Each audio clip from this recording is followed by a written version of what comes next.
Office போலாம். நான் தான் கொலை பண்ணேன்னு சொல்ற ப்ரூஃபை நீங்க கொடுங்க. நான் போட்டோவை வைக்க வந்த இடத்துல இன்ஸ்பெக்டருக்கு உங்க ஒய்ஃப் ஏன் 10 லட்சம் கொடுத்தாங்கன்னு கேட்பாரு. பேசிக்கலாம். டேய் டேய், வீணா இந்த விளையாட்டெல்லாம் வேண்டாம். என்ன வேணும் உனக்கு?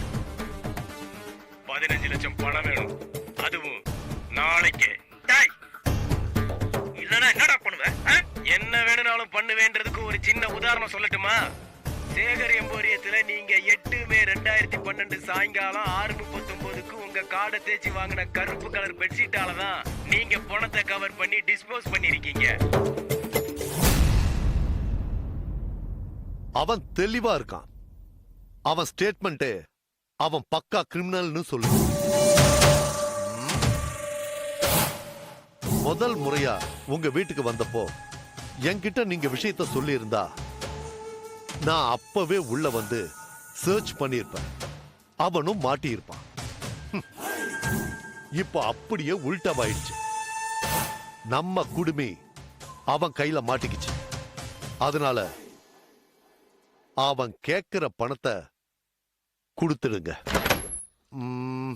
மிஸ்டர் உதய், வேற ஏதாவது ராங் ரூட்ல போய் பிரச்சனை ஆயிடுச்சுன்னா நானும் உங்களுக்கு ரிவர்ஸ் ஆவறத தவிர வேற வழியே இல்லை. இப்ப வரைக்கும் கேஸ் இன்வெஸ்டிகேஷன்ல தான் இருக்கு. திடீர்னு ஒரு ட்விஸ்ட் அடிச்சு என்ன காப்பாத்திக்க உங்களை நான் மாட்டி விடுற மாதிரியான சூழ்நிலைய தயவு செஞ்சு உருவாக்கிடாதீங்க.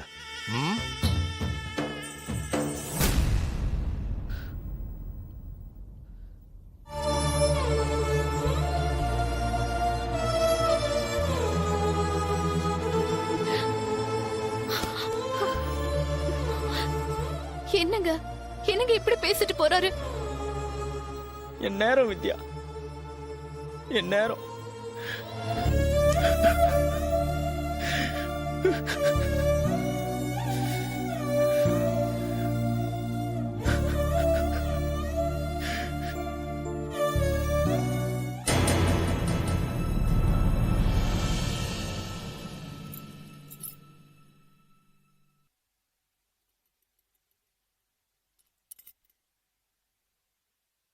என்னங்க இந்த தாலி கூட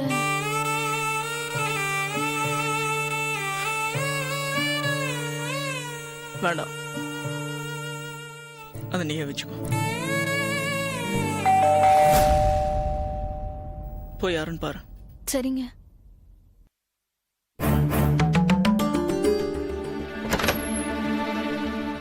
சேட்டு பணம் கொடுத்து அனுப்பிச்சிருக்காரு. ஒரு நிமிஷம் இருங்க. என்னங்க? ஹலோ, ரொம்ப நன்றி சேட்டு. பணம் வந்துருச்சு. அப்புறம் ரெஜிஸ்ட்ரேஷனுக்கு முன்னாடியே மொத்த பணமும் வேணும்னு கேட்டதுக்கு தயவு செஞ்சு என்னை தப்பாக நினைக்க வேண்டாம். என் நிலைமை அப்படி. பிஸ்னஸில் ஒரு பெரிய பிரச்சனை சேட்டு. நீங்கள் எப்போ கூப்பிட்டாலும் நான் வந்து கையெழுத்து போட்டு கொடுத்துட்றேன். இந்த வீடு இனிமே உங்களோடது. ரொம்ப நன்றி சேட்டு. அப்போ நான் வச்சிடுறேன்.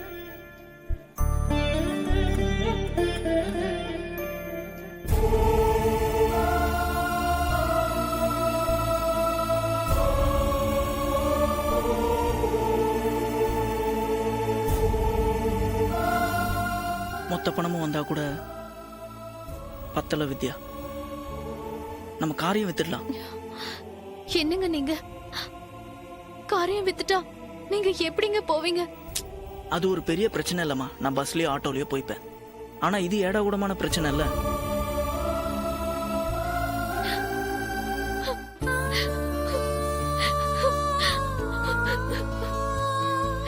வித்யா,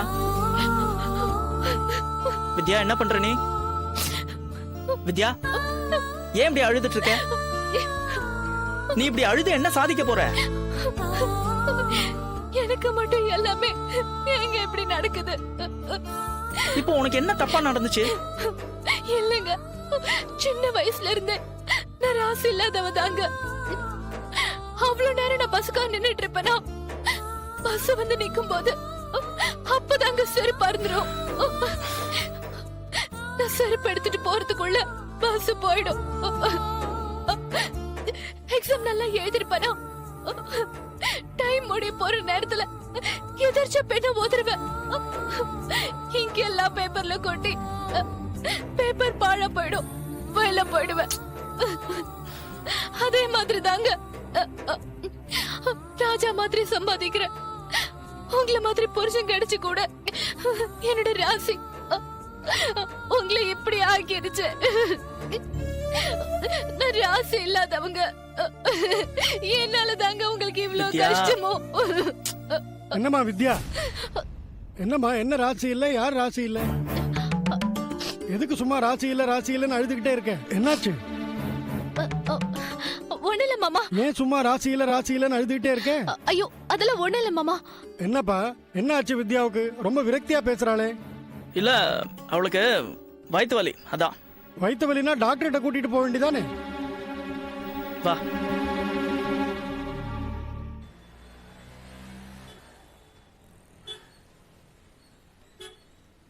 இந்த இடம் தான் சொன்னாங்க. ஆமா, அவன் சொன்ன மாதிரியே வாட்டர் டேங்க், அதுக்கு எதிர்த்த மாதிரியே ஒரு தனி மரம். இங்கே தான் சொன்னான், வரானா பார்ப்போம்.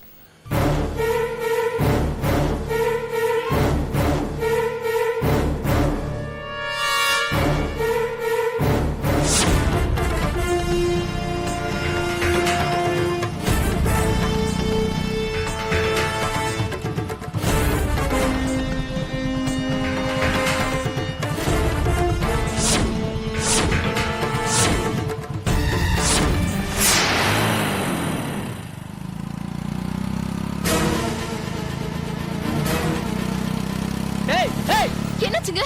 பெட்ஷீட்டை மாத்தி கொடுத்துட்டு போயிட்டான்.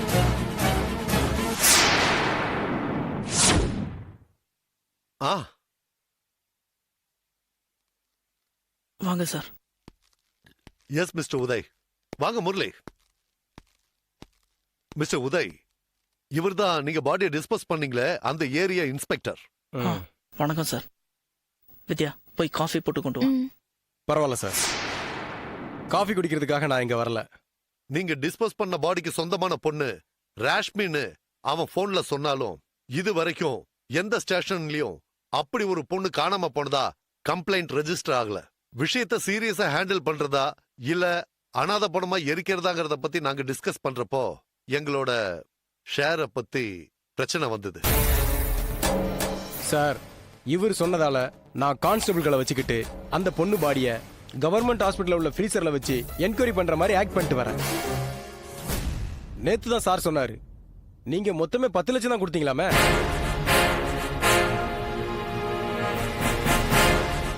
சார், இப்போ நீங்க என்ன சொல்றதுக்காக வந்தீங்களோ அதை டைரக்டாவே சொல்லிடுங்க சார். சார், என் ஷேர் 5 லட்சம் கொடுத்துட்றேன்னு சார் சொன்னாரு. அது சரிப்பட்டு வராது. எனக்கு 10 லட்சம், சாருக்கு 10 லட்சம் இருந்தா மட்டும்தான் இந்த கேஸ்ல இருந்து உங்களை காப்பாற்ற முடியும்.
Yeah, we don't want to do anything to scare your children. That's the last thing we want to do.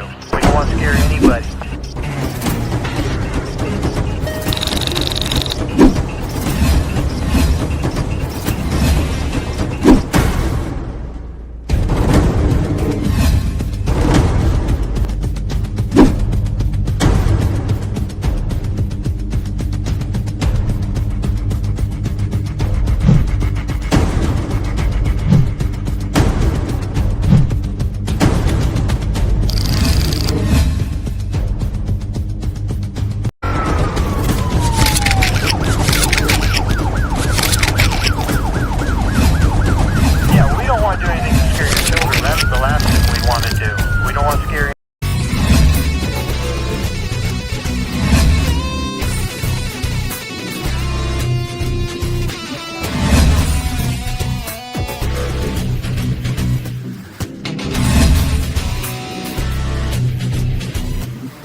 you enjoyed this video, kindly like, share, comment, and for further our interesting videos, subscribe our channel below.